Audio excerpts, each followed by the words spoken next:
When a group of strangers started patrolling our neighborhood with shiny badges and clipboards, the HOA swore they were here to protect us. But something about them didn't add up. And I was right, because what I uncovered next turned the whole community upside down. Our HOA president, Margaret Whitmore, was the type of woman who loved the sound of her own voice. Whenever she entered a room, it was with a self-satisfied smirk and the faint smell of expensive perfume. At one particular monthly meeting, she stood in front of us with her pastel blazer pressed to perfection and announced in her grandest tone, "I am proud to say that your HOA board has taken bold action to guarantee the safety of our community. We have officially contracted a private security company to patrol our streets day and night." The room erupted in a mix of polite applause and cautious nods. Safety, after all, sounded like a good thing. Who wouldn't want someone watching over their homes? But almost immediately, details began to raise red flags. The board hadn't voted on this. There had been no surveys, no discussions, not even a mention of considering a security service. Margaret simply dropped the news on us like a done deal. Worse, she announced that our HOA dues would increase immediately to cover the contract. No explanation of cost breakdowns, no documents shared, no transparency, just this is what's happening. When the so-called security guards arrived the following week, I couldn't believe my eyes.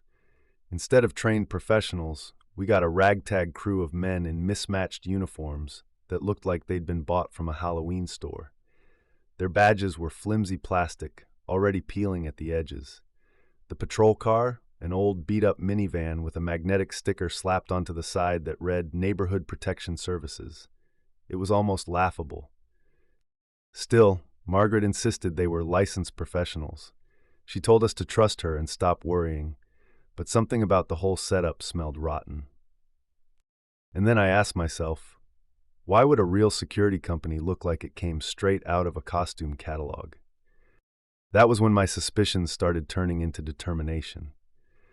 These guards weren't protecting us, they were watching us, and the more I looked, the more their lies unraveled.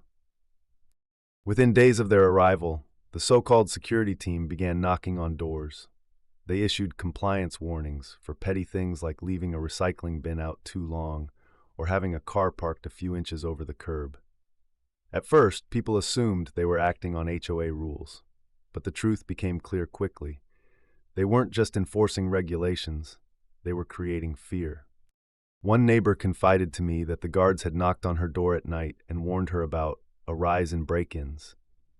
That sounded odd, so I checked.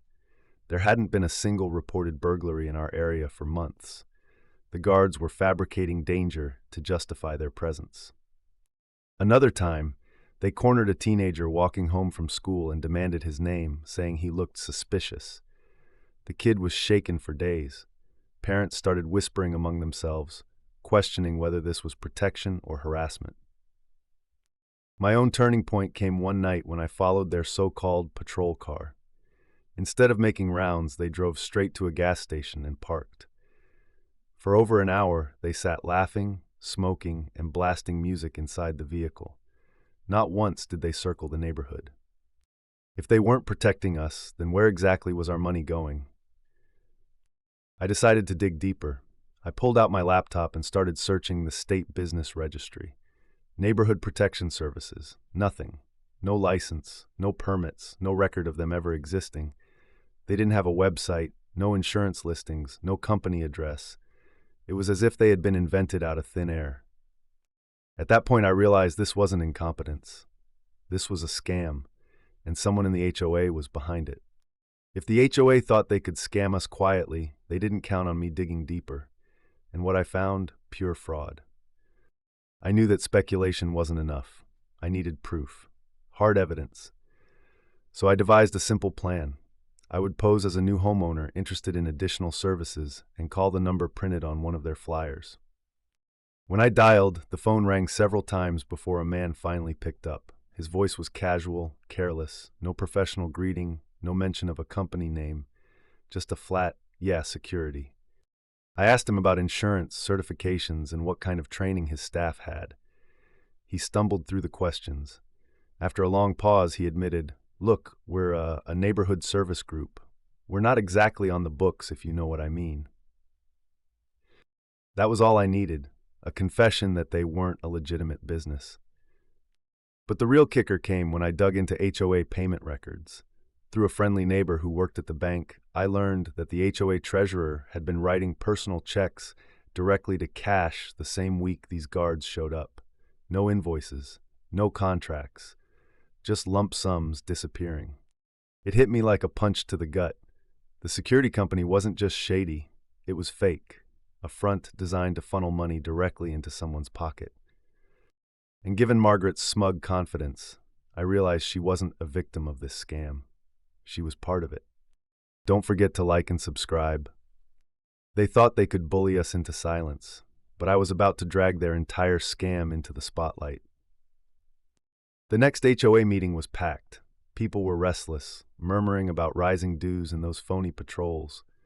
Margaret took her place at the front, wearing her usual smug grin, and began praising the security team for their excellent work. That's when I stood up. I dropped a thick folder of papers onto the table and said loudly, "You mean secure or scammed?" The room fell silent. Margaret's grin froze on her face. I began laying out my evidence, the non-existent business license, the fake uniforms, the phone call recording, and the treasurer's shady cash checks. Gasps rippled across the room. One neighbor shouted, "You've been stealing from us!" Another stood up and demanded, "Where is our money going?" Margaret tried to cut me off, insisting I was spreading lies, but she didn't know I had already contacted the local news and the state licensing board. Right outside the clubhouse, reporters were waiting with cameras. It wasn't just HOA drama anymore, it was criminal fraud. Within weeks, the treasurer resigned, claiming he was duped. Margaret, however, wasn't so lucky. The investigation revealed her signature on payment approvals and correspondence with the so-called security group. The state attorney general's office got involved, and suddenly the woman who once bullied us with fines was facing potential charges. The security thugs disappeared overnight, their van abandoned in a parking lot, the cheap magnetic sticker peeling in the sun. Our neighborhood finally voted to dissolve the sham contract and replace it with a reputable licensed company of our choosing. This time, every resident had a say. As for Margaret, she no longer strutted around in her pastel blazers. Her power crumbled, and for the first time the community saw what she really was. Not a protector, but a scammer who thought she could exploit fear for profit. The HOA had tried to intimidate us into silence, but their greed ended up uniting us. And that's the real twist. Fear didn't keep us quiet, it gave us courage. So, if you've ever dealt with an HOA scam, you know the importance of standing your ground. Don't let them bully you. And if you enjoyed this story, hit that like button, share it with your friends, and subscribe, because there's plenty more drama where this came from. Don't forget to like and subscribe.